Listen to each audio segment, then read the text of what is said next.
Joining me now, somebody that knows a little bit about what goes on over at Facebook. Why? Because she used to be a Facebook intelligence analyst, but now a tech fellow at the Heritage Foundation, Frederick.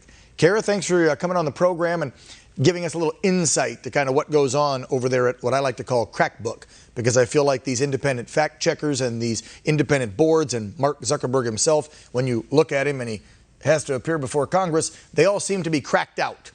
Not to mention what it's done to Americans. It's like, you got to be on there, right? Facebooking turns into crack. Your opinion or your thoughts after being a former employee on what they've done to President Trump as far as deplatforming on both Facebook and Instagram, and then this whole supposed independent board nonsense continuing on the ban. So suppressing information, especially in this context, suppressing the voice of a sitting president, I think that is beyond the pale. And when it comes to the board, the so-called independent board, as you say, this could have been an opportunity for them to stand up and to really take a decisive stance for freedom of expression. But they squandered that opportunity. They could have set the precedent for the rest of the board's decisions. They're going to go back. They're going to decide more cases. It's composed of 20 people. They rotate in 5-man panels and they decide different cases. Thus far, they've had a couple of decisions that say, okay, freedom of expression is okay. But when it comes to this, I think they're demurring, they're kicking it back to Facebook. I think that was a huge mistake. I'm disappointed that they did it, but I'm also not surprised. Would you agree with me that the left is trying to redefine what free speech is when it comes to social media posts?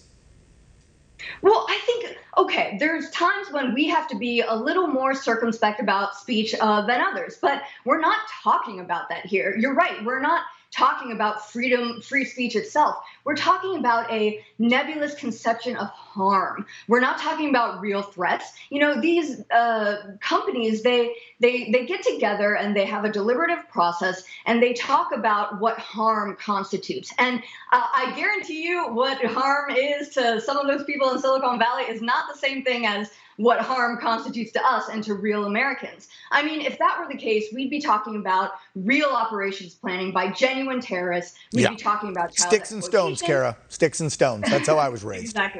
Exactly.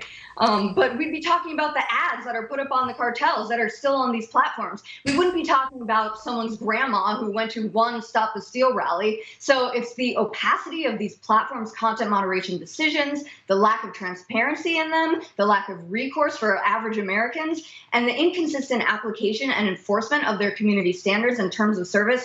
Those aren't free speech issues. Those are issues that the platforms made themselves. It's a crisis of their own making.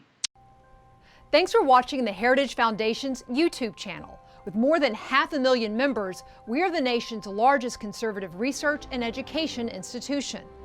We believe the principles and ideas of the American founding are worth conserving and renewing. Please help us further our mission by subscribing to this channel and sharing our videos with your family and friends.